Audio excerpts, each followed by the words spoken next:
guys, and welcome to Not Dead Yet, but Still Killing, with your host Ryan Hill and your other host Sarah K. Godot. Sarah K. Godot. It is raining and it's Wednesday. Facts. How are you doing? What's killing you this week? Actually, how are you doing? Let's do first. Just how are you? Physically today I'm much better than I have been for the last month. Yeah, I know. I've seen you a couple times where you're on the verge of disintegrating. Well, like my body wasn't processing sleep for 3 weeks, which then allowed my immune system to be susceptible to everything. Got it. And so I got like a couple of head and chest things and a couple of stomach things, and everything seems to be okay right now. So is that what's killing? Was killing you? What's killing you? That's what was killing me. What is killing me is LA flakes. Oh. Do you think it's just LA, or do you think that we're just so used to, because it is a cliche of LA, or do you think it's just entertainers? No, it's definitely LA. Okay. Because I was an entertainment professional in Florida, which are trash people, but they still hold up their end of the bargain. And I also did it in Chicago, where like work ethic is paramount. Yeah. Do you think that's Northeastern or anything? Well, that's Midwestern, but I know. yeah. I don't know where anything is. I know. But out here, I find the more somebody begs to do something with you and like takes up all of your energy, the more likely they are to fuck you over. Jesus. Okay. That's an interesting note, only because if more people feel that way, it kind of explains why sometimes people want to be interested, but they don't want to seem too interested. Yes. Because it might set off a red flag for you. Yeah. Okay, well, because you've pushed me, and I'm glad that you do, to be more upfront with people. Yeah. More insistent. Asking once is fine. Asking literally every 3 weeks.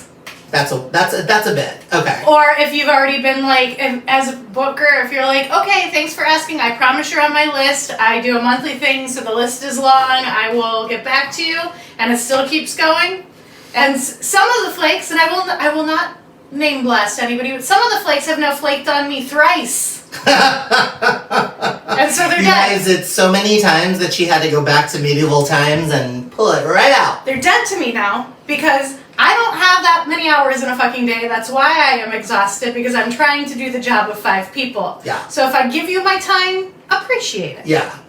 I will say, and this is not making up for flakes, but I will say, because I have a very common ADHD penchant, which is to be very, very earnest and excited about things, and I'm working on it, which is another reason why I don't go after things like crazy sometimes, is because sometimes I'll then end up overcommitting myself, right, or asking when I'm like, oh yeah, I want to do it whenever you can do it, and then I say yes, and then I go back and look at a calendar and go, actually no. Right. So that's a good note for people too. You're thinking about the other end, which people need to do. Don't commit yourself to a check your ass can't cash. Yeah. Get your calendar out. If you don't know, say, let me write this down. Can I circle back to you this time? And then do that. Circle back. You have to own every part of the commitment. Yes, exactly. And so that's what I'm saying. I'm not giving over to the flakes. I'm just saying, don't get so excited about working with someone that you end up making working with them not fun for them.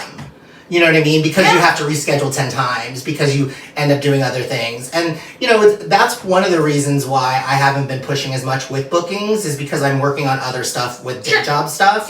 Where I'm like, if a day job thing comes up, I would definitely have to pull out or cancel. So I only want to do shows that I'm like, no matter what happens, I definitely can be at the show, or especially if it's a show out of town or something like that. And I'm not even saying you can't back out of things, because you can. Life happens. I'm the biggest proponent of, if you are sick, if something's happening in your life, if this is affecting your relationship in any way, let me know. I'm very understanding. But don't let me know the day of. Don't just ghost me. Day of is bad. I would say try to give 48 hours. If we're giving any advice to any new comedians listening, try to give at least 48 hours. Preferably a week. Preferably a week. If it's something, the second that you know that you're not going to be able to make a commitment, do all that you can to make sure that the people that you've made a commitment to know the change. Yeah. Obviously, flat tires and things are things you cannot account or plan for. And then I would just say my other takeaway from that you had was don't ask every 3 weeks. Now, I think it is good to be persistent, but maybe every 3 months. Yes. Quarterly. Especially quarterly. Yes, and it's good to reinforce. I know not everyone listens to every episode. But you should. You should go back. I talk about drugs so much. Which later on I'm sure is going to, oh my God, I told my mom, she was like, I want to listen to the podcast. And I was like, well, I just want to warn you, I'm very open and honest, and like I talk about how I've used drugs in the past. And she was like, oh, and she like paused, and I was like, what? Like I was like, why are you shocked? I was like, I thought I told you, you know. Yeah. And you know, it's because my sister had a problem, but I was like, oh, I'm a gay man. Like we just did ecstasy and stuff. Yeah. But anyways, it was just funny to have her be shocked about that. But if you're listening to just this episode, check in with bookers consistently, but not overbearingly. Yes. So every 3 months is and usually Ryan's mom, you're not the reason he did drugs. Circuits are the reason he did. No, Ryan did drugs because he didn't care for himself. His self-esteem was low. Mm-hmm. Also, they're fun. Yeah. But not anymore. By the way, it's been literally 1/3 of a year now. Fuck yeah. Yeah, no drinking for me for one. What is that? What's a third of a year? Like 122 days. Almost a quarter. Yeah. Almost a quarter. Wait, no, a third is more than a quarter. No. Yes, it is. No. Yeah, a quarter is 1/4. God damn. I am not a math major. Hey, and I don't know where anything is. Yeah. So that's what's killing you is flakes. Yes. Okay, what are you killing it at? Well, we're gonna do all me first. Yeah. Okay. I'm killing it at booking, which means I'm not killing it at giving myself space and time, like Okay. I said I was going to last week. So on March 14th, I will be at Congregation Pie Show with you in Sancho at the Congregation Brew House in Long Beach. On the 20th, I will be at Townhouse in Anaheim with Jessica Wellington and Walter Reyes. On the 23rd, I will be guest hosting Dirty Nelly's show in Costa Mesa. Fun. On March 26th, I will be doing Think Tank 42. Boo, boo, boo. On the 14th, you should all come to Flappers for a very special night where we'll be doing a viewing of the movie that me and Ron made last year called Left at Wall. Yep. And then, I'll be at that too. like 90% of the cast is comedians, and so a lot of us will be doing spots beforehand. That's cool. Yeah. And then April 23rd, Think Tank 45, and April 24th, I will be doing Long Beach Art All-Stars at Supply and Demand, which is headlining Laurie Kilmartin. Oh, fantastic. She's very funny. I know. Yeah, good company to be a part of. It's always nice when you do, because you don't always have a choice, listeners, of who's on the lineup with you. Actually, most of the time, especially in LA, it's just whoever's there. And I'm not shitting on anybody. It's not even about comedic talent or anything. It's just like, if you're so far apart in, like, style or whatever, like you want to like be around like, hey, yeah, this will be a good show because the people will like her and will like me. Like we'll be simpatico as sets. You don't have control over the audience experience, but you pray that the producer is paying attention to like who their audience is. Because if the vibes are all over the place, you just leave going like, what fucking fever dream did I just sit totally. through? Yeah. So what's killing you, Ryan? I would have to say my stomach. Well, it's been a confluence of things with this. My stomach came up, and I don't want to be gross, so I'm going to be really short about this. But my stomach just decided, it was like, hey, whatever you ate, no. And then I also ran out of toilet paper, so I dealt with it. But okay. I was like, you're in the walking distance from the Ralphs. No, I know, and I went immediately to the Ralphs, but I mean, I was clenching for the gods because that's rough. I didn't end up in the bad situation where you're already past the point of no return, but it was just, I feel like as I've gotten older, my stomach is just more sensitive. Mm-hmm. Like even small stressors just mean like, and it used to be, you know how like you used to eat to like heal injury or whatever? Now it's like I get nauseous when I'm like anxious or upset. Well, yeah, or whatever. Anxiety, it often attacks your soft muscle tissue, which is why you get nauseous. Okay. It's why IBS and all of the things. Okay, so and that's I guess where it comes from. Mm-hmm. But I also say like the older you get, you lose 3 drinks and 3 food groups every couple of years. Is that what it is? Okay. I think so. By the time you're in your 80s, you're just on like a soup drip. Okay, fantastic. You can't have anything else. So that's what's killing me, but it's not that big of an issue. I like it when I'm not hungry, except I mean. I'm such a previous had an eating disorder. Trigger warning. I know, sorry. I had an eating disorder. I'm sorry, guys, okay? And I'm killing it I'm doing a show on March 14th at Congregation with you. And then on the 26th, I'm doing this really interesting new show with Ronnie Pascal. It's a roast show, and he just sent me all the information. So I will outline it once I understand it a little bit better. Sure. But it's a show that everyone should check out and come see. And we'll put the links in the show notes. Love it. Do you want to introduce our guest? I'm so excited, yes. Yes. I might also steal her jacket, which you can see in the frame right It's now. very you. It's a very you jacket. But guys, please give a warm welcome to Ruth Brandt!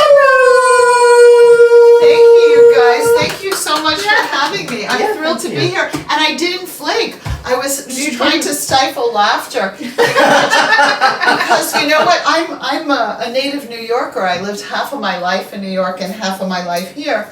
And there is a reputation about people in Los Angeles being flaky, and I have to say it's true. I'm from here, but I am very insecure. So I also I'm also so it's very important to me to try to be on time, if not early. So if I'm even 3 minutes late, I'm usually like, because when I was in my 20s, I didn't care about anybody but myself, so I was late to a lot of stuff. So now I'm like, it's very important for me to be earlier or on time, and I don't like to flake because I always think, like, what if this is your one shot, or this is your one opportunity with a person? Well, here's the thing. People, whether it's fair or not, people make judgments about other people within the first 10 seconds of meeting them. 100%. And when somebody is late to something, I do judge. Yeah.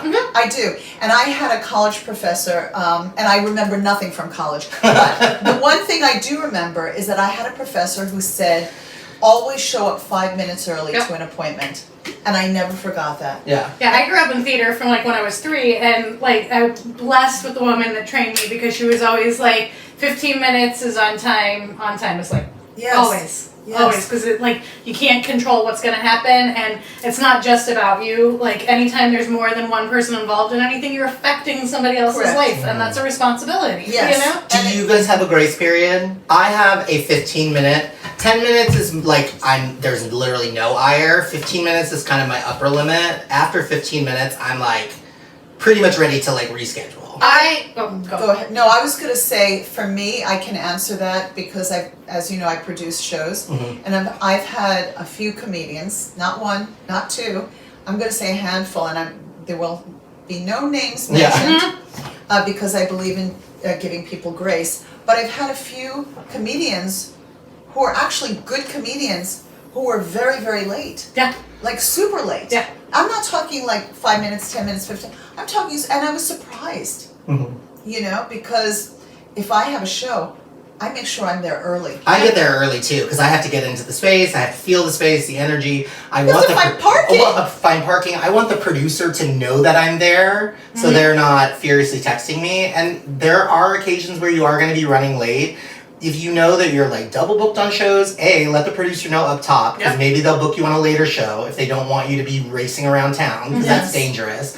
And B, if you are going to be late, when you know you're going to be late, not when you're already late, send a message that says, I am this many minutes away. You're answering what I'm saying. So in my opinion, yes, life happens. Yeah. People have to be late for certain reasons. I have zero tolerance for no communication. Yes, the communication I agree. is key. I so agree with you. And even if I'm 5 minutes late, I text. Yeah. I usually text if I know that I'm. For me, my window is like when I'm still when it's 5 minutes until meeting time, but it's now clear that I'm going to be 5 minutes late or 10 minutes late. That's when I text, and I just say, hey, like I thought, I'm stuck 3 blocks away on Santa Monica Boulevard. Boulevard. Like we don't live in a non-information world now. We're all looking at whether it's Waze or Google Maps or whatever, we're looking at something that gives us an ETA, and we also know the world we live in. So if you're like, all right, this is already saying I'm going to be there right on time, the producer already told me parking's hard in this neighborhood, I'm going to, as soon as I get in the car, be like, hey, my ETA bumped up this, 100%. I'm going to get here as quick as I can, know I'm coming, I don't like to text and drive. Yeah, no, that's really smart. That is smart. And I would say don't trust those estimates. Really, and there's a lot of memes about people, and I remember this, and maybe it's a youth thing and you grow out of it, but I remember there's memes that say like, oh, I told them I'll be there in 5 minutes, but they're like in a towel. They're just getting dressed. I'm like, lie the other direction. Yes. Like, if you tell people, like, if someone says, like, oh, we want to do it at 7, and you think you can make it by 7, but you're a notoriously late person, say, hey, can we do 7:30? Just give yourself grace knowing yourself. Yeah. Yes. Like, I have, I am now very conscious of it, so my OCD takes over the ADHD part of my brain, but I used to be, it's very hard for me with OCD to leave my house house sometimes. Yeah. Because I'm checking all the shit. I understand. And so I overestimate how much time it's going to take me to get to Yeah, everything. and I also heard another thing that somebody said, I don't remember if I read this or I heard it on a podcast, but that if somebody is continuously late, it shows arrogance. That It their does. time, It's entitled, that yeah. their time is more important than yours. Well, that's my whole point. If there's not communication, everything's a relationship. I don't want to be in a relationship with somebody that doesn't respect me as much as I'm respecting them. Yes. Yeah. That's unhealthy. Yes. Well, and that's why I say the grace period, because what happens, and that's why I say, especially with a first meeting, if you know that you're going to be like 30 minutes late to like a first thing, like fake a like flat tire and reschedule. Yeah. Yes. Because that person is developing an opinion of Yeah. you, and they're also developing ire. Because Yeah. imagine how long you, like say you're getting into Starbucks and your expectation is that you're going to wait 5 minutes for your coffee and it takes 20 minutes. Yes. Are you going to go back to that Starbucks? Never. And I mean, especially as a comedian, you are actually a product. Yeah. Yes. And in a lot of these cases, when you start getting paid for gigs, Yeah. like in casinos, if their time is insane there, Yes. and it's over and under. So Yes. like if they say do 40 minutes, if you do 41, you cost them money Yeah. because those people could be gambling. Yep. Wow. If you get there late and then they do run over, you cost them money. Yep. Yes. If people leave because you didn't show up on time and they Yes. don't get drunk at the show and then go do like trust me, you are there in service of other things. Oh, that's it. Like truly, Yeah, truly. And yeah. so just remember that even if it's your show, I mean, especially if it's your show, Yeah. like if you're headlining a show or something, did you see there's been a couple comedians who got in trouble over the last couple days? I haven't, but Oh, okay, yeah. It's okay. I'm not trying to shit on them or anything. And it's I all don't know. over the You got a news. little But twinkle in your Oh, eye. I There was know. a shot in front. As soon as we're out of the camera, Rich, I I want details. I will tell you the detail. But it's a comedian who I know who's very, very good. Literally, it's in USA Today, so it's not news, and he's Okay. already apologized about it. But He was late? He was inebriated on stage to the point where he couldn't perform. Oh my God. So and it's That happened. I happens. mean, it's happened to Tiffany. Yes. happened to other people. Yes. Yeah, other people. Yes. It's happened. And she knows. She saw the story. Yeah. But it's happened to everybody. But it's just like just be careful because everyone kind of thinks, especially when they're in the infancy of their career, that is no one remembers or no one knows. People start to remember after a couple of incidents. People rarely remember when you're mediocre or great. They will always remember when you fuck up. Yeah. Yes. So it's Yeah. just, and I'm not saying like you should be overly precious about, have fun. That's part of this, but also be professional in your funness. Yes. I think. All right. Yeah. So what's killing you, Ruth? Oh, what's Oh, killing me? Oops. What's killing me? No, you're fine. You're delicious and adorable.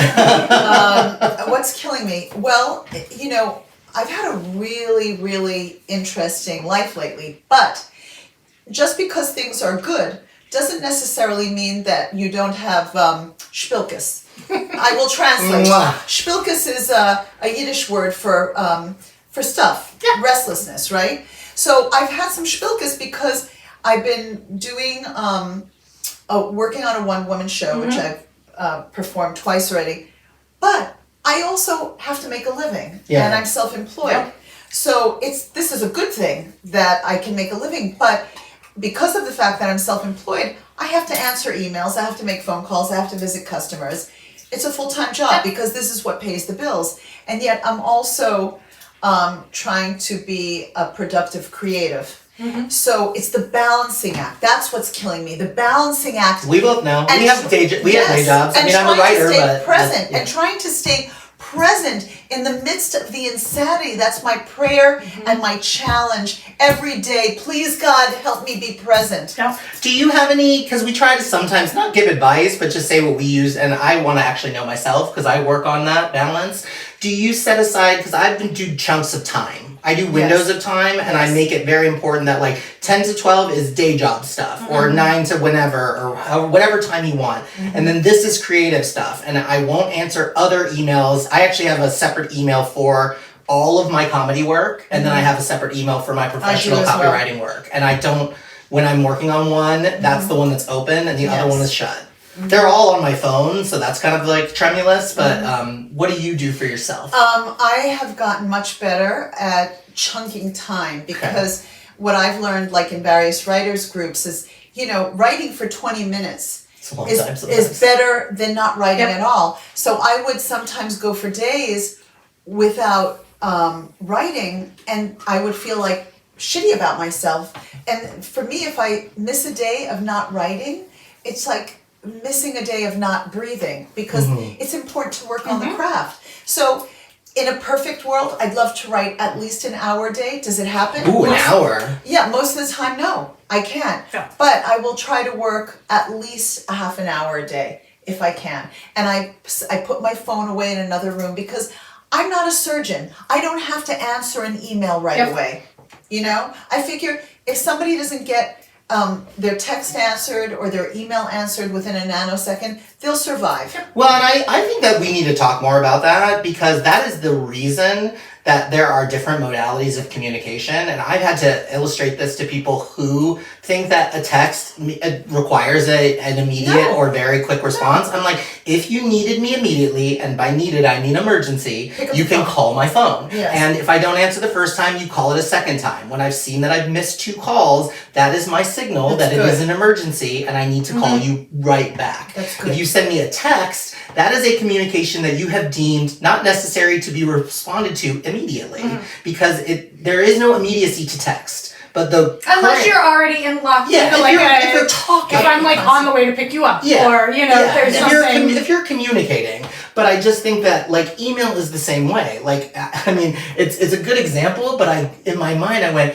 if someone emailed me as a surgeon, like with an emergency, I'd be like, you're the dumbest person I've ever, like, call me, send a bird, like send a helicopter. Yes, something. So I'll give you a crystal clear example, and my show is actually called Happily Divorced, and so I go into all kinds of details. But my ex-husband, he was, how shall I say this? Needy. With a capital N. And we can capitalize the rest of the letters too. And he would like ask me to do things for him, because we also share a business together. And yes, so it's not a normal divorce. We still... You guys still work together. Yes, but that's another story. Yes it is. Yes, it is. And he would say, can you help me with this? Or can you like dictate this email? And I would, at some points I would just have enough. And I would say, pretend I'm dead. Just pretend I'm dead. Figure it out. You know, you're a grown ass man. Figure it out. So, yeah. I 100% resonate with everything you said. I will go one step further now. Time chunking is super important. But I kept forgetting to chunk times to just be a human. Relaxation is actually something like that I have a habitual problem of turning everything I do into a career. Oh yeah. Like I can't just be, and I need to, because that's, if you grind all your gears all the time, there's no grooves left. Like you just are not functional. And so like I've intentionally, and it's the only thing that's been helping my sleep quality, like intentionally been chunking out full times at the beginning and end of the day to do. Set. Yeah, it's important. And not just meditate, because that's work too. Like literally to just fuck off. So permission to share something with you. I had lunch with my daughter Emma yesterday, who's a writer, comedian, clown, Emma Estrada. Okay. And she's done clowning with Chad Damiani. And I've also did a weekend intensive with him, but clowning was not my genre. It actually scares the shit out of me. But I digress. Anyway, so we were talking about being present and being being self-caring, you know, making an attempt to love ourselves, which is not always the easiest thing to do. So she shared with me something that Chad had said when she was with him once. He told her, no, actually the whole class, she was in a clowning scenario. He said, you don't need more classes, you need to go home and love yourself. Aww. And I said to her last night, I said, text me that. Text me. I need to put it like on my mirror, you know, and just write it down in lipstick. And my unfortunate brain was like, was he telling her to go home? Oh my god. I mean, probably. No, but like not only that. Like you love yourself in any way that you want. But there's things, only we know what we need to nurture ourselves, you know, depending on our emotional makeup. I mean, for me, I have such an outward social life because I'm in sales during the day and I do this at night, that I forget that to be with yourself is an act of love. Yeah. It can also be terrifying. It takes work to learn how Some to do it. people really don't like the silence of being by themselves. I spend a lot of time alone, and I enjoy it. But it's because I use up all of my social energy for my day job and for comedy. We need a balance. Yeah, and that's my balance. So I actually wake up hours earlier than I need to, so that I can take the time to wake up in the morning and take time to just have peace. Yeah. I love Because that. once the day gets started, I'm really usually trying to stay in a groove. Yeah. Yes. And so I get up at 5 or 6, and I always get up at 6. Yeah. yeah, and I like it. I like waking up in the morning. The air is more crisp. I feel energies, which is all very woo woo, but I just do. Oh, that's my language. I understand. And so when in the deep of night and in the very early morning are some of the best times for me, because there isn't chaotic energy around me. Yes. Even though I live alone and it's like my neighborhood is quiet, I can still feel the hum of the pressures of everyday life. Yes. And so those 5 o'clock in the morning, getting up at that time and not having to get right, sprinting into your life. Yeah. It's really, really great. Well, yogis get up usually at 4 in the morning because That's too because early. I'm not a yogi. because it's a spiritual time. Yeah. To I guess I reset. tapped into that on accident. You must have. It feels like I do some of my I best. often stay up till 4 o'clock in the morning. I can't do that anymore. I'm a late and early person, so I'm more of a sporadic sleeper. I sleep from 1 o'clock till 5 or 6 in the morning, but then I will take naps. I'll take a nap in the mid-afternoon for 45 minutes or an hour, and I can run on less sleep than people, but I know eventually it's going to screw me and I'm going to have a stroke You'll or figure something. it out, But God forbid. yeah. There's a wonderful book which I highly recommend by Robin Sharma called The 5 a.m. Club. Okay. Yeah, and he also wrote a very famous book called The Monk Who Sold His Ferrari, and he's a motivational speaker, but he talks about capturing your morning and getting up early before the world steals your peace and you can set your intention for the day. That's exactly the right way to say it. Yeah. It's I don't feel like it steals it, but I just feel like it's harder to maintain a peace, especially if you're an empath or that kind of person who's just very sensitive. What sign are you? I'm an Aquarius. Double. Okay. Oh, Which God. is weird. Yeah, moon and God. sun. Oh my God. Yeah, it's a lot. And I only have one earth sign in my entire chart, Oh, so I'm God. barely attached to the material plane. And what are you saying? You're I get that. Hard Virgo. Oh, my Emma's a Virgo. Yeah. Yeah. I get on well with Virgos. So I want to get to all the stuff that you're doing. So we're going to ask you, what are you killing it at? And tell us about your shows that are coming up. Thank you so much. So what am I killing it at? I'm having a stream of consciousness. I'm doing a lot of writing these days. Doing the solo show, Happily Divorced, has really opened up a lot of memories. Some good, some not so good, but I feel like it's important to explore it and let it out. So 2 nights ago, I did the second installment of my performance at the Loft Ensemble. And I've been having Mary Kennedy and Paul Jasek as my theater angels. Sherpas. Yeah, as my Sherpas. I love that. And so I'm up to 25 minutes, half hour, and the goal is to get to an hour. But what's so interesting is the next day when I was journaling, because I journal every morning, a lot of stuff came out of me. And then yesterday I continued writing, and so I was exploring my relationship, my childhood relationships, and my relationship to my parents, and how that affected my decision making with a partner, picking a partner, because we usually marry our mother or our father or both. Or try and run drastically away from It's partners. truly that. I feel like that's the same with you grow up to be one of your parents, or the exact opposite. Right. And what I feel at this stage of life is that we can honor the good stuff, because we're all a mixture of good and bad, every one of us, right? So even though I didn't have a very close relationship with my mother, I was actually quite close to my father, but I remember some nice things about my mother, and things that I did get from her, and that I don't feel bad about, but it's all a process, and it's a lifelong process, and the work is exhausting and endless. Uh-huh.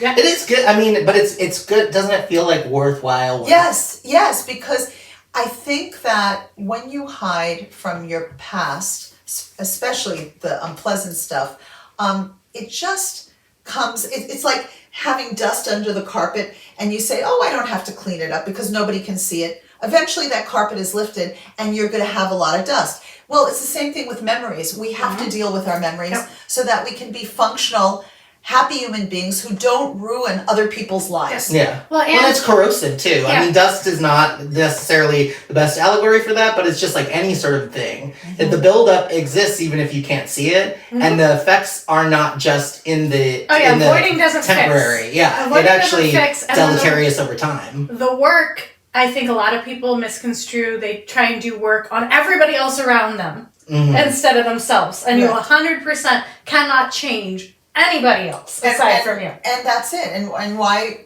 would you? I think that we as humans, we have to accept people for who they are. And if we can't accept that person, then we don't have to have them in our lives. 100%. By the way, it's a choice. Please, everyone take note. Like this, we were talking about beef a little bit earlier. This seems off topic, but it's like friendships and honestly, all relationships, even familial relationships, as an adult, are opt-in. Yes. 100. You do not owe anyone anything. I agree with so you. if they are not adding to your life, even if they gave birth to you, you do not owe them anything. Yes. I say that from experience because I cut my dad out of my life, but I'm just, but I mean, who, by the way, trying to get back in touch with me.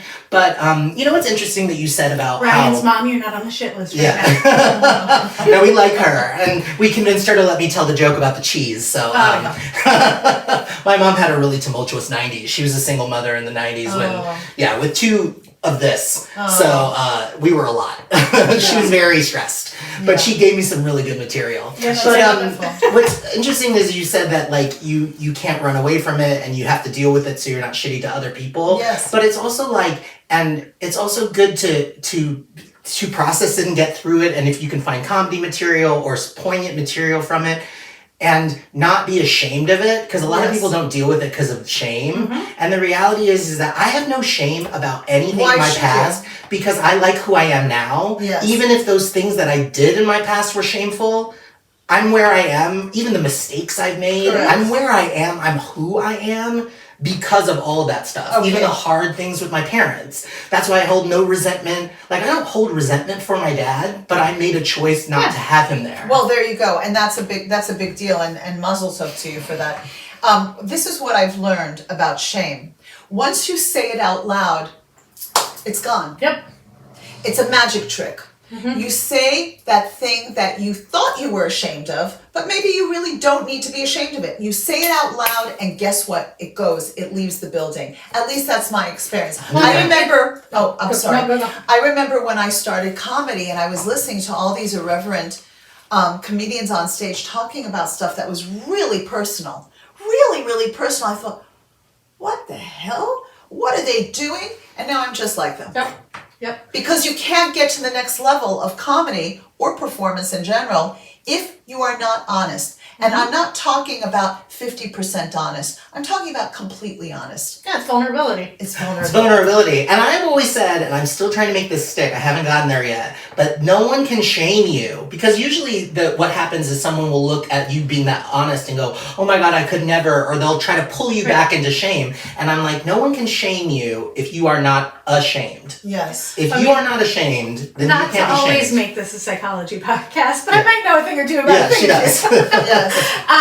Like really where a lot of shame comes from, it's pre-verbal. It comes from our subconscious and like way before we ever had our own will or our own identities. It's our built-in belief systems that happen based on our attachments with our parents. Like that's why, I mean, I know people are like, oh, it's always the mom and dad's fault, but yeah, kind of it is. And also what they went through. Yeah, no, because maybe they didn't have, I mean, my parents were Holocaust survivors. Yeah, no. They escaped Nazi Germany. It all trickles down. Okay, so I had a really fun childhood. It all trickles down. The whole Not point Jesus, is once not you like have Jesus your and own Holocaust. will and you have your own anima, it's your responsibility then to clean up your side of the street. You Correct. can't clean up anybody else's. But I think a lot of people misunderstand why therapy works and what it is. They think it's this magic omniscient doctor who's going to give you this set of skills that's going to fix all of your problems. No. And that's 100% not what it is. What it is getting you to bring your own will into the room to work on whatever problems you want to work on, and then they bear witness to you. Correct. So it is somebody bearing witness to you facing your own shit that you think is so shameful you're going to die from it,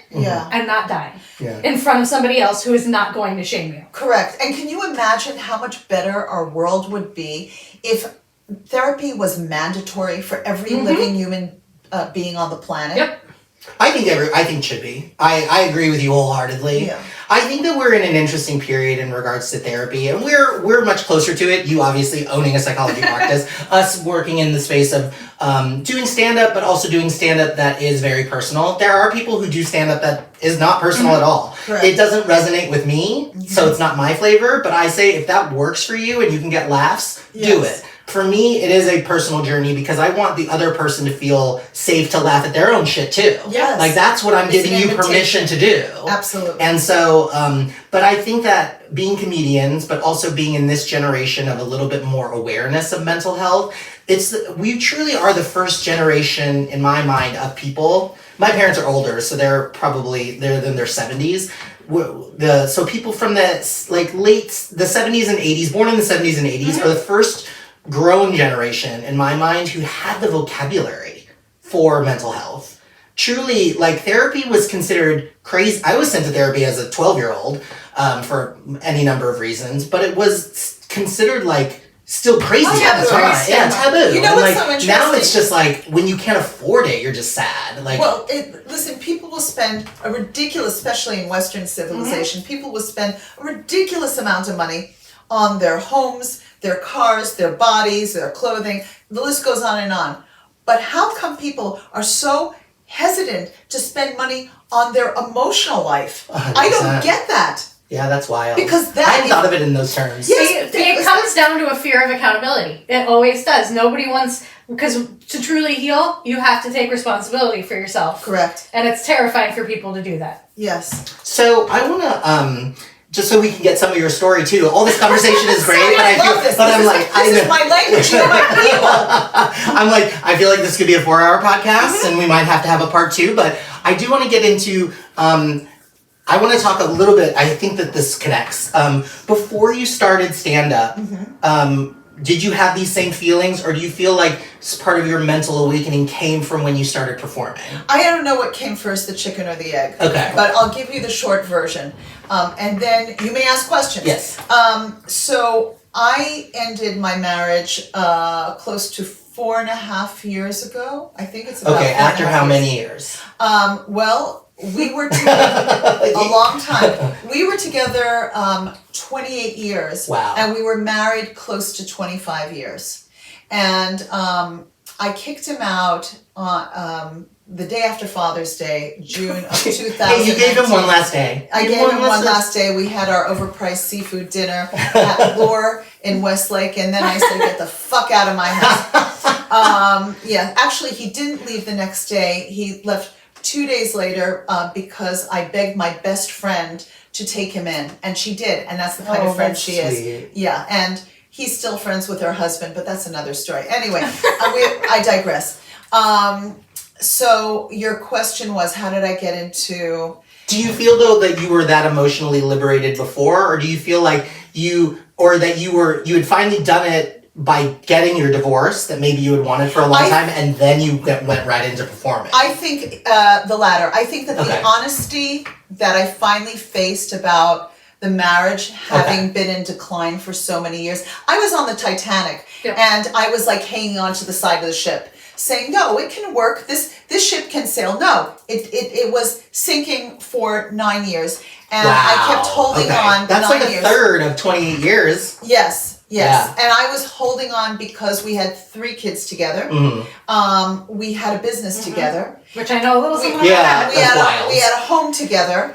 And my marriage was not crappy from beginning to end. we were like the happy couple. We were a very happy couple for many years. And then he turned 50 and had a delicious... he had a midlife crisis? To the nth degree. Did he buy the Miata, or what's the new midlife crisis car? He bought a bright yellow Audi TT. Wow! Only one in the neighborhood. It was like a banana with 4 wheels. I was so flippin' embarrassed. Oh my God! It was like it was just like screaming. It's screaming. It's like I need help. Screaming for help. I was embarrassed. And we're in the health food industry, and he would drive this yellow banana up to all our accounts. And our customers, you know, they're making ends meet, trying to survive in a place like Los Angeles. And then my ex was driving up in this ridiculous overpriced sports car. Anyway, I digress. Yeah, if you painted it like a banana, it would work with the that could like kind of be health. spots. Yeah, like a little health foodie thing. Get a big Dole sticker. Yeah. And every time I see a brightly colored car or an iridescent car, I'm always like, who hurt you? Especially like expensive cars, like a Lamborghini. It's like, when you see a Lamborghini, you already know that the person is making up for something. And then it's bright yellow. But I'm going to tell you, like in the 80s and 90s, it was socially acceptable because that was like, you know, it was almost like a recreation of the Roaring 20s when people status symbol, where people were decadent and disgusting, right? But now at this stage, when people are just trying to pay their rent and put gas in the car, it's embarrassing. It's gauche. It's gauche. And even if I had the money, I wouldn't put it to that. Right. You don't want to make people feel bad. Well, and I think it also says something about what people are thinking of your character sometimes. Yes. And like you're right, it's just the zeitgeist has shifted a little bit. And when you show up in a car, like I dated a guy who had a Bentley, and he had the money to have the Bentley and a nice home in West Hollywood. But I think about it now, and I'm like, I think if a guy drove up in a $280,000 car, I'd be like, your priorities are not going to align with mine. Yes. Like, just because, like, I don't mind if you drive a nice car, but when you drive a car that's essentially the price of a mid to large size house in most of this country, that's a little bit, it's just too far for me. Yeah. Yes. So you got your divorce. How long do you have, like, a pinpoint of how many days it was from when you asked for your divorce to when you first got on stage? So I started getting on stage before the divorce while I was still married. So this is what happened. So when I turned 50, I thought, oh, this is fabulous. My kids are older. I began a whole period of self-discovery. I started training for marathons. I joined the LA Roadrunners. I started a side business selling clothing, which that was a short window. And then, and this is in my show, but I was watching the Oscars around 2014, and my eldest daughter, Emma, she turns to me and she said, Mom, it's not too late for you. And I thought, it's nice to say, but also like, no, why did you have to say it that way? I was terrified. And then she was relentless, because that's Emma's Virgo personality. And was she already in the arts? Because we haven't mentioned this yet. No, I think she wasn't. But she wasn't. Okay. Not yet. But she's always been an intuitive. And then she said to me, Mom, you should really be doing acting or improv, because you'd be good at it. It would be good for you. You'd have a lot of fun. And she wouldn't let it go. She was like a dog with a bone. Good for her. Good for you if you're listening. Yes. Emma, right? Yeah, yes. Emma. Good for you. She's right, though. I mean, you do. She was intuitive. You struck me the first time I saw you, and I was like, oh, you could have told me that you'd been doing plays for years, or Broadway or something. Well, you have a Christine Baranski vibe. Thank you, and I adore her. I take that as a compliment. And then, and here's the thing, that's what I wanted to study. Yeah. So when I hear somebody has a theater degree, I feel some sadness, because that's what I wanted to study. And my Eastern European immigrant father, who I love dearly, said, what? What do you want to study? Are you kidding me? It was like I could have told him I wanted to be a Martian, because he understood there wouldn't be return. Well, he was, he always... You saw it. No, he always felt like there was like a Nazi hiding in the corner waiting to take his rights away again. Yeah. So the worst thing that could have happened in his mind is to have a child that was starving. Yeah. And he was so scared of that. And I realized he did it out of love, but he did it to such an extreme that I became a blocked artist for decades. Decades. And so when Emma forced me to rip off the Band-Aid, it was beautifully painful and cathartic and wonderful, but there was this tremendous amount of sadness attached to it because I could have been doing that for years. Sure. And instead I became this gourmet cook because that became my creative outlet. So I could prepare a dinner for 100 people in a coma because that's what I did for so many years since I didn't do what I really wanted to do. Anyway, do you still enjoy cooking now that you have your creative outlet? I just wonder if sometimes the thing that you use to mask the thing that you wanted, if the bloom comes off the rose. So for me. I just wonder. I do love to cook, but I will like host dinner parties and I will cook for people that I really like. Got it. But I don't have to do it every night anymore. Yeah. Because I did it every night. After I was working all day, and I don't have a cushy job where I'm sitting in an office, I'm like schlepping all over Southern California selling stuff. Yeah. You know, I'm like a modern day medicine woman, except I have a Honda instead of a horse. So It's not yellow, guys. It's not yellow. Hondas are very reliable cars. I'm that getting you a little drive for your triggered job. looking at this. Sorry.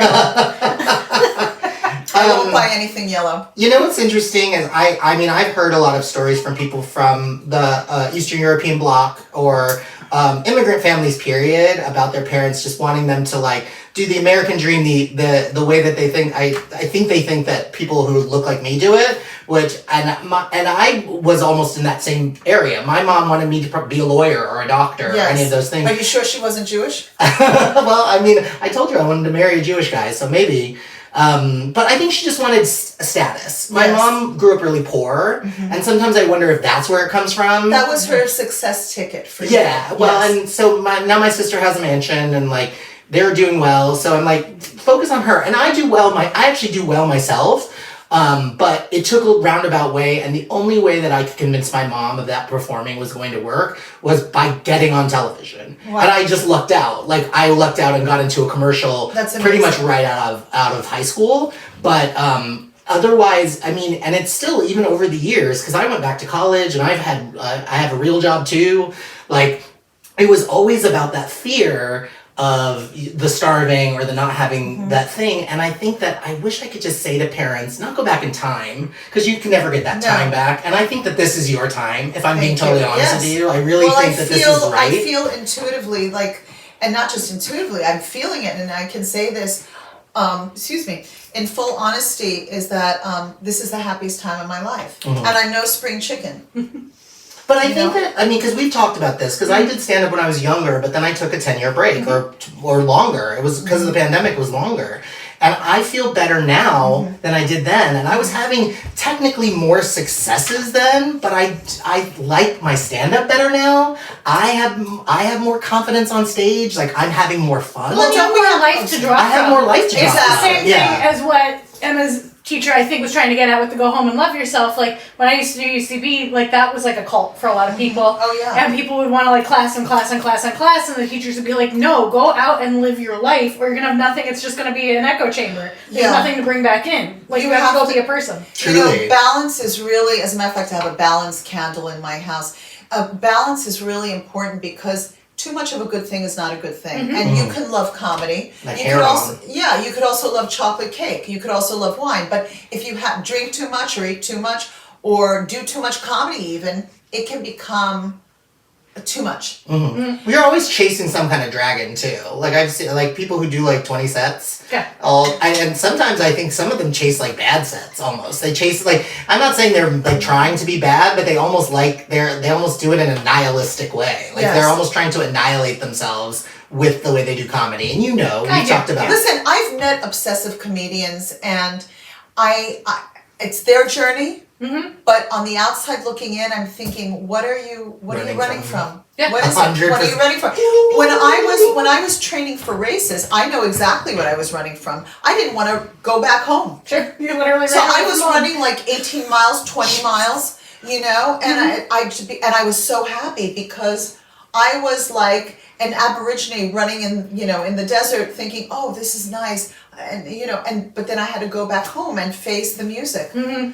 So, in answer to your question from before, so I started after Emma basically bullied me into going. And again, we agree with the bullying. Yes, I started, and if it wasn't for Emma, I wouldn't be here right now talking to you. Nor would she. For you, yes, thank you. There you go. We chose each other.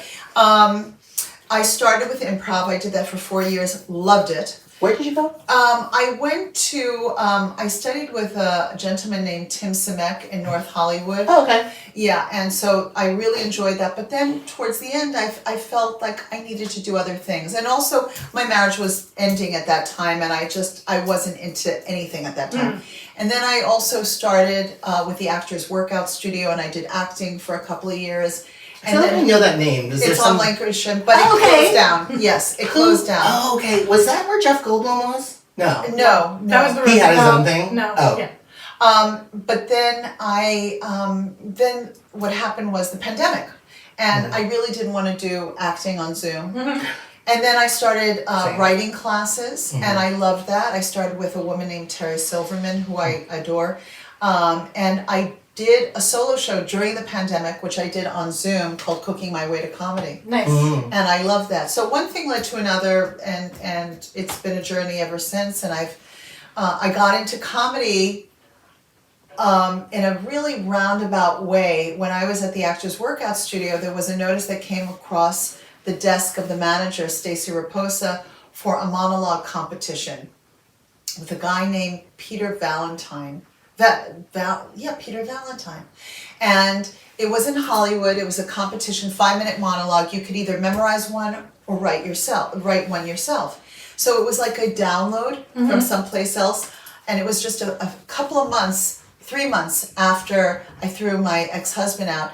I sat down, I wrote something which I titled The Princess and the Penis, which was a fable about... I know her. A fable about me and the ex, and I even changed the names of my kids and my dog, my Pomeranian Rico Suave. I called him Valentino. And that morning I was meditating, and I heard a voice, audible voice. Not that I hear voices, but I heard a voice that came from someplace else that said, as if you were talking to me, "You're going to win tonight."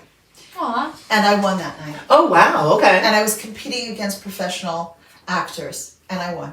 And that little win turned out to be a big win for me, because it gave me the confidence to start comedy. And that was my desire, that set my desire on fire to start comedy. Okay.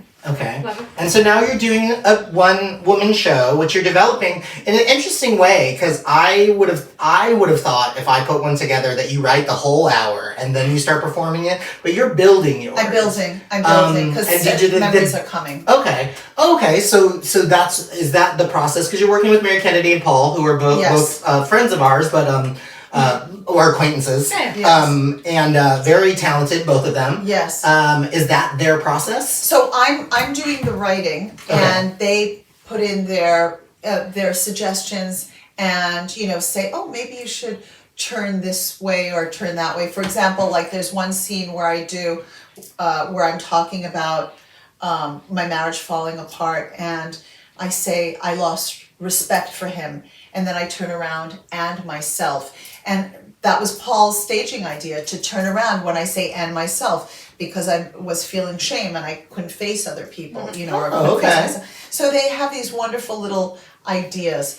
But I'm not going to be with them for another couple of months. And so between now and, because they're taking a hiatus, because Mary's on tour for her show. I'm going to try to go to that. I think it's tomorrow or Friday. I'm going to be there on Friday. So Friday. Yes, come join me. Okay. And if you want, you can join us beforehand. There's a group of us going to the Great Greek at 6 p.m. So okay, I'll message you on Instagram. Yes, message me. So anyway, where was I? You're working with them and they're taking a hiatus. Yeah, so I'm going to be writing every single day. Got it. And developing it on my own. And then when I see them again, I will ask their opinion. It's so great to have an outside opinion. When I did my one-person show, the whole point was we had to do it all by ourselves, including directing. So you literally feel Is like this a Chicago thing? No, this was for my BFA. Okay. But you literally feel like an insane person, and this was like before we all had camera phones and stuff, so I had no way to like. Yeah, They actually instructed you not to work with your. This was other the challenge. people. Yeah. It was whatever, I did great. But I would I'm sure you did great, but... I would never recommend that as a process for people. Like even I'm in the process right now of being in my first dramatic play in a really long time. Wow. With a friend, and my friend wrote it and is co-starring with me, and just out of budget, like I'm trying to find us artist grants right now because I want us to be able to hire a director because You should have one.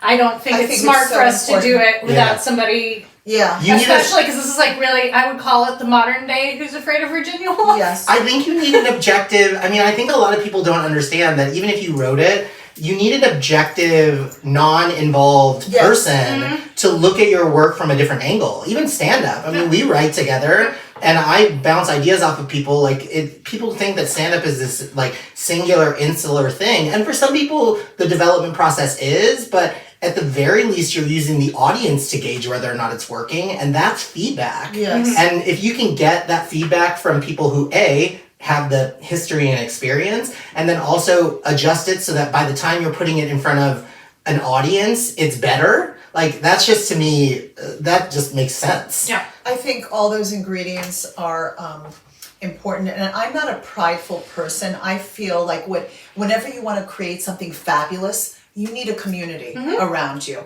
mean, I've met comedians, and I again, we won't name names, but I've met comedians who want to do it all by themselves and get the glory for doing it by themselves. And my God, it's so much more fun and rewarding when you have a community of like-minded people. That's what keeps me going doing comedy, because it's sure shit doesn't pay the bills. No, absolutely. Even when I toured, we were out with friends and like-minded individuals, and we were all kind of co-headlining. That I find that to be more enjoyable than going into a random city and just being me by myself. Oh my God, yeah, like just driving 20 hours to sit in a Fleabag motel to get up and do 15 minutes to like a drunk bar, forget about it. That's not my dream. Even like hour-long gigs, it's just... Where's my tea? Where's my PG and Tips tea with the raw honey and Meyer lemon? Where? You gotta put it in your rider, honey. I need it now! You gotta put it in your rider. Before we get to the magic question, I do want to ask, because like you're doing your one-person show, you're doing comedy, I also know you're producing comedy. Yes. Are you enjoying producing comedy? I am, but... It's a big but, you guys. I am, but we talked about lateness before. That's one thing. There's some people who don't necessarily follow up. I mean, I'm hyper vigilant, and I always try to be very respectful and get people their information. It's like, if you have to ask several times, like 3 times, 4 times for a headshot, do you really want to be on my show? Mm-hmm. I mean, I don't want to babysit people. I don't need somebody to babysit me. Yep. I don't want to babysit somebody else. Take responsibility, And if I'm putting you on my show, it's because I think you're good enough. Right. And I want to have your talent, and I want to help you as well. The reason I went into producing was simply because I wanted to have creative control. I wanted to have my friends on a show. I wanted to have a sense of play and fun and community. I was sick and tired of waiting for people to think that I was talented enough and good enough for them to put me on their show. Sure. So by the way, that's all fallacy anyways. It's all about who you're like really good friends with. I've seen a bunch of people who are on a lot of shows, and no names will be named, but who not necessarily should be, but are really good friends with the person who books it. So and I was tired of going to shows with the majority being straight males who are saying the most heinous and disgusting remarks. And whatever do you mean? At this no, you know what I'm saying. I know what you're talking about. And at this absolutely. Listen, when I was younger, I didn't know my self-worth, but I'm making up for that in spades now. I do know my self-worth, and I don't want to be in a place with noise pollution where I'm inhaling somebody's negative energy, and I have to listen to this. Well, especially when it's not even funny, when it's just like gross topics. No, or it's just gross to be disgusting. Gross. Yeah, I get it. And that's why I kind of have like this kind of tongue-in-cheek situation where I put only one man a month on my By the way, shows. you guys, and you heard it here first, she's going to put me on one of the shows, and Yes. I do count as a man. Yes, you do. Unless he lets me do his makeup. I actually refuse to do drag because I think I'd be good at it, and I don't want to get stuck and do it. Because I just don't have the patience or time. Like the only way I would ever do it is if someone else professionally did my makeup and styling. It takes hours. And it takes hours. And it takes so much talent and skill. Yes. I think I would be good at the performance part of it. I don't think I would be good at the actual part of it. Yeah. Which is like putting the whole thing together. Oh, drag but is so I am going to be impressive. doing her show at some point. Yes, so you will. We'll watch out for it. Yes. I agree with you. Straight white men. I know that you guys are getting beat up a lot right now, but It's not. Some of them are not even white. Some of them are just assholes. yeah, or just straight men in general. But it's. And I will say, there's just a lot of you in comedy, and there it's Go to therapy. Yeah, and Fix yourselves. Oh, and Journal. I wanted to say this just And to try to demonstrate. have a unique experience, and then you won't all sound the same. Yeah. Yes. And then I want to yes. say one positive, just for any of the procrastinators or people who overthink, because I know that I did this in the past. If you have a problem sending headshots, or like you're like, oh, I got to go find it in my phone, or this or that, this is just a little trick from me to you, so that you can avoid reasons not to do things in a timely manner. Yes. Create an album on your phone. Oh, I Name have it that. Stand-Up Album. It's so easy. Put in a short, medium, and long length clip in that album. Put the headshots that you want to use for each show in that album. Put your resumes, performing resumes, and or if you have a professional resume, put all of your tools in a little toolkit so that you can click onto it, and it gives you. I'm telling you, because I used to make excuses about why it took me longer to get back to people. Headshots 2023. Okay. You and I are the same. I have a that. selection. I literally have things that say stand-up clips 2024, stand-up clips 2023. Yes. I can literally go and reference every single clip, and I'm telling you, it takes an extra minute when you're saving a video or doing something to do this little bit of organization, and it will make your response times faster. It will make you feel more together, and it will not piss off Ruth. And you don't want to do that, you guys. Her eyes are sparkly, but they will cut you. You really do have the prettiest eyes. I get like so lost in them. sweet. They're Oh, like, you're so you guys sweet. can't, if Thank you're you. not watching, she has like, they're like green and hazel, and it's like, and like a lot of colors. It's like, wow. Thank you. I usually get the eye thing because I have light eyes, but You yours have are beautiful like, eyes. thank you. But do yours work? Because like that's what I always tell. They work. Yes, they Because work. I always tell people, I feel like the trade off for getting light or pretty eyes is usually that they're not great eyes. Well, Mine don't. I'm cross-eyed. I've already done LASIK, which I don't recommend doing LASIK because years later you do pay a price for it. It doesn't last. I've already had what is that thing with the cat? I've already had cataracts. Oh, you had cataract. My mom's doing that right now. I did that, and you know what? That was fabulous. You like it? Yeah. Well, you have to find a good doctor. You also have to have cataracts. You also Just like me. yes, you do. I think that she's getting like a lens replaced and having cataracts or cataract surgery. Yes. So, but I'm excited for her to do it. She's kind of a baby when it comes to like surgeries and stuff. I think it's important to. She's got to do it though. You got to do it. You can, because otherwise you just go. In the old days, people just went blind. Yeah. Thank God. And she that we would. live in a time. And she And probably cataracts would. are the ones that make you like milky eyed, which that's just. I will tell it's weird because both me and my sister have had like so many surgeries because like I've broken legs, ruptured Achilles tendon, I had tubes in my ears, I've had other elective surgeries, so like and teeth pulled. So we're both not. You're crap, guys. He has a tail. Yeah, I do have a tail. it's in a box in my house, but it used to be on my body. So we're not squeamish, but my mom, like, she can't take any kind of pain medication. Are you good with like going under the knife? Like, I'm fully for plastic surgery, whatever anyone wants to do. I think it's a very personal decision, but again, I go to the school of thought. Find yourself a good doctor for God's sakes. And do research, guys.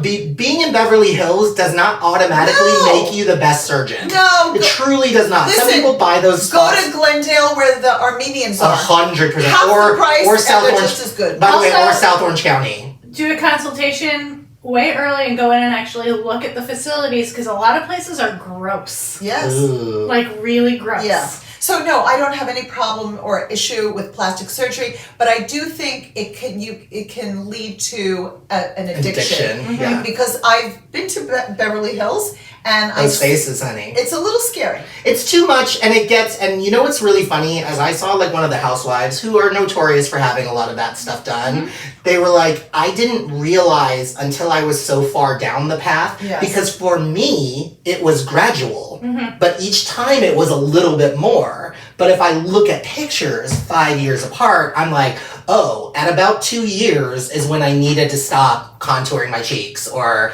Well, and I mean, I think it goes back to exactly what we were talking about earlier about like running away from things or hiding things or trying to fix everything else. Often, I'm not going to say for everybody, but I would say a vast majority of people that do all of this stuff are trying to fix things that are not their cheekbones, and it doesn't work. And if it's not going to work, you're going to keep doing it to the point where you look like a weird cat. And let's be honest, this is just our costume while we're here on 100%. planet Earth. It's just our costume.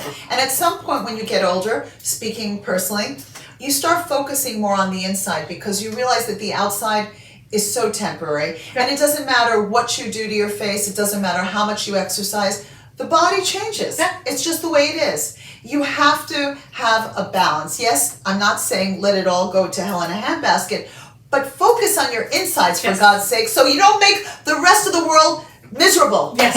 It all comes back to that. Just don't be a shitty person. Go to therapy and don't be a shitty person. All right, now is magic question time. Yes. Although I think we've kind of tap danced around it the whole time. But if you could meet you at the beginning of your performance journey, or even at the beginning of when you wanted to go to school and didn't do it. Yeah, or before your marriage. Yeah.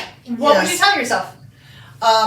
Don't be a chicken liver. Don't be scared. Just whatever that thing is in you, it's never going to leave you. Here I am at this stage of life, and it's still so much a part of me. And just because I didn't do it for all those years doesn't mean that it wasn't a part of me. It was still there. It was lurking underneath, but I didn't do it because I was terrified, and it was in some way betraying my father, who I revered, but who, you know, he was a good father, but he made mistakes. Sure. He was an imperfect human, and he made me so terrified of going into the arts that guess what? I stopped. Yeah. Cold turkey. And that did a lot of damage.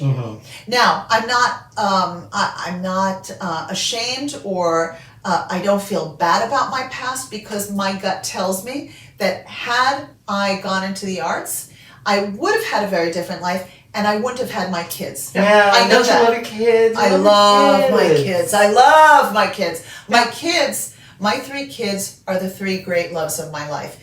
It's never been a man. Yeah. It's never a man. For me either. I mean, and I'm a man. and I loved my ex-husband. I did love him until I didn't love him anymore. But my kids, I just adore. I've never had kids, but I said them. to my mom, I'm just like, I think there's just a certain particular bond between mothers and their children that cannot be replicated by a marriage, which is why I think marriages tend to end, and also why marriages take so much work. Whereas I think that being a parent also takes a lot of work, but the relationship between my mom and myself is easy, even when it's hard, because it's my mom. And I would say you're blessed, because not a lot of people have that with their moms. So. Well, I mean, that's what I'm saying. It's easy. It's easy even when it's hard. Yes. That's you know what I'm saying, because it's just it will be like. But I'm not that way with my dad. So I always wonder how men, because I will never have kids, but I always wonder if men always feel a little bit on the outside when it comes to their relationships with their kids as opposed to mothers. Because the mothers actually physically have the child. But here's the thing. My father was like my mother and my father, and I moved in with my dad when I was 14, which was something highly unusual back in the 70s. 100%, yeah. You know, but my father was nurturing in a way that my mother never was. Interesting. So they had a little bit of a role reversal there. Very much. That's what I'm saying. Like, your situation is unique to you. Yeah. And he was a Cancer, and Cancer is a very nurturing sign. He was just very much of a homebody and, you know, was really into family. Family is a big deal for Cancers, and he was really My mom's into a Cancer. food. Oh, so there you go. And he was really into food, and he was a gourmet cook, and so, you know, I got a lot of my love of food from him. Interesting. And I learned how to be a good cook when I was a teenager. Interesting. I threw my first dinner party when I was 15. Nice. Fine china, made, tablecloth, the whole thing. What is your, well, we'll just ask one last question, then we should probably wrap up. But we would love to talk to you for hours and hours. What's your go-to? What would you say, like, if I served this meal to any friends or family, they would say, oh, that's absolutely the If I tits. make you my roasted vegetable lasagna, it means I love you. Okay. Yes. Nice. If I make you my chocolate brownie pudding and my homemade sangria, it means you're really special. Oh, Yeah. that's so sweet. With creme fraiche. Oh, what is creme fraiche? It's like it's a fancy name for, I think vanilla, like whipped cream. Yeah. vanilla. Oh, okay. Yes. Like it's not as fluffy. It's I've like heard a the little name more before. silky. Yes, Oh, okay. more silky. I'm trash, I'll eat anything. But that all sounds delicious. Yeah, and it takes hours to make all of this stuff together. Like with the lasagna, I roast the vegetables. You make it real. I make 4 trays. I put in a Is ton that of one of vegetables. those ones with the white sauce as No, opposed to red well, sauce? I have a little bit of bechamel in there, but I do my own homemade sauce. I make everything except the noodles, and I use gluten-free noodles because I find that they melt in your mouth. She's very excited. If She you doesn't eat guys want to come to Woodland Hills sometimes, I'll cook I haven't for you. already invited myself. I Never literally am. did. That's why I asked the You question. guys will come. Yay! I can't necessarily promise the lasagna because it's a shit ton of work, but if you come, I will make you something. We lovely. should do something. I We should would do love something it. like that. That would be I would amazing. love it. Let's have some. And we'll like invite a couple other comedians. People Wouldn't that that be like. nice? Yeah, let's Yeah. do that. Wouldn't I'm that be- serious. I'm totally serious. I know you are. Okay, and she'll bring wine, and I'll help pay for it. Well, because you'll pick it because you were a And somebody sommelier. will need to bring a dessert. And I'll bring a dessert. I'll have my mom make it because she's a good cook. Yeah, she's a good baker. Oh, she's that's not. wonderful. She's a good cook, but she doesn't sound like she's gonna do. Don't tell her. But she does. We have these pecan bars and other that's like lovely. southern. I love pecan bars. Yeah. So Love them. my grandmother's recipe from the south. So. And I won't cook for people I dislike. I mean, I won't eat with people I dislike. You know, Deepak Chopra talked about that in one of his books, like never eat with people that you dislike because it's bad for your body. Yeah, it's and I bad for your never forgot digestion. that. It's very bad That for your sounds digestion. right. Like 7 Spiritual Laws of Success. That was in I love my husband, but sometimes we'll have a fight at dinner, and it's like I gotta leave. You're not supposed Oh. to fight at dinner. So I'm aware, but it happens. Yes. I would love not to fight at dinner or before bed, and yet. Well, thank you so much for being here. Can I Is there? plug my show? Yes, I was Yes. going to ask. Thank Literally, you. that was the next question. I was going to be. Please tell us one more time. When the one woman show is going to be up that we So can see it the again. one woman show is going to be happening during the Hollywood Fringe Festival, which I've been accepted to. So I don't have dates yet, but if somebody wants to follow me, they can find everything at Ruth Runs LA. That is my Instagram. Link is in the show notes. Yes, and Ruth Brandt on Facebook. I have a website. I don't keep up with it. It's a very mediocre website. Just follow her on social media like you're an adult. Yes, exactly. Yes. Thank you. I appreciate that. I love how blunt you are. You're my people. So my next raw and organic comedy show, please come, is on April 6th at Dow Comedy Studio on Western at 7:30. Doors open at 7. I have a really good lineup with one man. Mm-hmm. I'll put you on the next one. Okay, How's that, fantastic. sweetheart? Yeah, I'll come to this show too. And then I have a show with Adam Lieblein, who is my commercial agent at Flappers, which is a completely, I think I'm going to go to that too. Nice. that is, I need to. I Check it have out. one also with Carol, I don't know how you pronounce her last name, Neil? Lung? Oh. Lung? Long, yeah. In San Diego. I'll get details. That's going to be on Friday the 26th. And then I have something with Adam at Flappers. Yes, on the 28th at 5 p.m. And that is That's like a mixer thing, right? it's a mixer thing, and it's a Jewish lineup, and the money is going to an organization called B'nai B'rith, which is Okay. like a youth group Yep. organization. So thank God I'm a Jew. He put me on the show. Yeah. We love Adam. He's great. He's a good guy. Are you working with him? Are you I signing with am. him? Okay. I am. He's an agent, you guys. So just, Yes. by the way, keep And notes in Hollywood. I nearly booked a commercial, like a big commercial, and I was given avails, and then I didn't get it. I will tell It you. happens, but getting 2 avails, know that you beat out 5,000 other people. I know, but I worked in casting. I should have slept with somebody. I will tell you this. I will tell I you forgot this. to do that. I've always thought I wish someone would have offered me the opportunity to sleep my way somewhere. Like Well, at this age, if I become a big success, nobody could accuse me of sleeping my way to the top. You know. But I will tell you, if she's completely right, and I've been on the casting side. I used to cast commercials for a number of years, and if you are on avails, that means that we usually do first place, second place, third place, and then first place is everyone's top pick. If that person has a conflict or drops out, then or can't do the dates, or something happens, or one person at the agency decides they're too fluffy looking or whatever, or too green or too yellow, it's honestly the stupidest reasons you don't get commercials. Yeah. I once didn't book a commercial because both me and Charlize Theron have blonde hair. I know I don't have blonde hair. Yeah, that isn't But- amazing. but But, I mean- this was for a national commercial, and I was so close. And I remember going out after the second audition, the callback, and I was walking to my car, all filled, full of myself, thinking, I just booked it, and I did, but then I didn't get it. Yeah.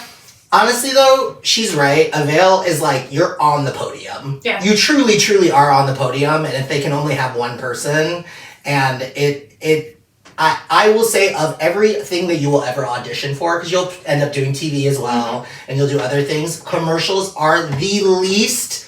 Sensical. Yeah, they don't make sense, Yes. and it's not about your acting talent. I've literally had directors who booked me on commercials I've done say, I didn't book you because of your acting, I booked you because you seem like a fun guy. And I was like, compliment but not compliment? Like, Yes. but I still got the job. Yeah. But I'm just saying, it's literally, the reasons are so nebulous. You essentially booked that commercial. You just didn't get to cast a check. Thank you. Yeah. Thank you. Truly, and I've said that to any actor. Like, I've heard reasons, insane reasons. They're like, I don't know if he'd be friendly with dogs. Yeah, I had one that like, crushed just me once. Like, stupid I shit. got on a veil for like a comedy series with people that I would murder to work for, like murder to work for, and Yeah. like I had to cancel my. Bless you. Thank you. I had to cancel my birthday plans to do a producer callback, like all this stuff. Like it was a huge thing. So invested in it, and then ghosted. Wow. And I was like, and I had the fortunate circumstance of having the same casting director. Like I've booked her. She brings me in for shit all the time now.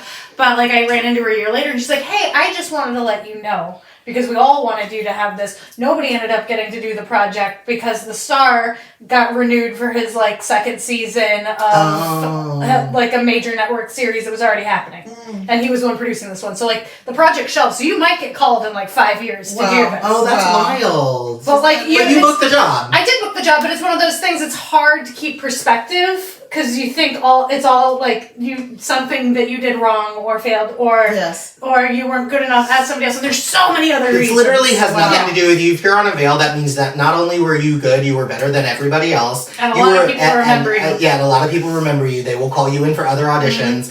I've been a cheerleader in a bunch of commercials, and I've worked for the same production company on multiple different commercials as a cheerleader because they remember me. And with projects like that, it's like there really truly is no telling. As long as you continue to perform the way that you're performing, it will happen when it's going to happen. And I don't want to make it bad for everybody. There's only one other worst step is to actually film the commercial and then them shelve it. Yeah. Or That happens sometimes Or cut too. you, and so Cut then you you, just and then get you paid don't. the day You just rate. get a day rate. Yeah. It's happened Daddy, to you a lot of were people. right. Thank you, Dad. That's why you always have a day job. Always have a side hustle. Always have a day job. Never always be, Well, at least I get free supplements, so that helps, Yeah. you know? Yeah. But I'm You just can saying, naturally like, knock yourself out. but you, like, so once you're on a veil, honestly, once you get a callback, that means at least because there's usually at least 3 different people in the room, and not 3 different people, 3 different interests. So there's the whole director's team, and the producers, and the production company. There's the agency, which is the advertising agency. There's the client, who the agency works for. And then there's the casting director. Yep. So there's 4 sets of people Who all have to agree with you. all have different opinions. So if you get a callback, 3 out of those 4 people picked you. If you get on a veil, 4 out of 4 people picked you, and maybe the other girl's slightly taller. Like, it's literally the stupidest reason. So you really, just, like she said, don't let that affect, like, No, what I was complaining to Adam, feeling sorry for myself, and he said, "Listen, the agency is noticing you now." Yep. You booked the room. Yeah. So And they will call you back. I remember we used to book this one woman, she was like, always played the young mom. Now she probably plays just mom. Or grandma. Yeah, or grandma. She might. But she booked, she went from nothing to, she didn't even do television anymore because she booked so many commercials that she didn't have to. Wow. She was making more money doing commercials than doing television. Wow. So it'll happen. It happens. Thank you, honey. It I really will. appreciate that. And I will come to your show. Thank you so much for doing our show. Thank you for having me. Yeah, It's it's Thanks been for so driving in the fantastic. rain. Yes. It's like apocalypse. Oh, listen, I'm from New York. This is nothing. I know, you. we're such Thank you. babies here. It's me, I'm the You're the baby. baby. My God, people act, when it rains here, it's like, alert the media, you know? I mean, in fairness, the city didn't build anything for rain, so it Yeah. actually That's does true. get dangerous. But That's true. Well, when we Ooh, had North the Hollywood's massive, nuts, you guys. no, well, when we had the massive rainstorm a couple of weeks ago, that was intense. Yeah. That was really intense. Especially in the valley because it's so it's a valley. Yeah. It's a valley. It's in the name. Well, thank you guys so much for listening to Not Dead Yet. But still killing. Like, rate, review, subscribe, Start leave a cult. comments. Oh, start a cult. Yep. Leave comments. All of Ruth's information will be in our show notes, and this is going up on YouTube tomorrow. So, The link will be in the show notes too. all right. All right. Love you guys. Mwah. Mwah!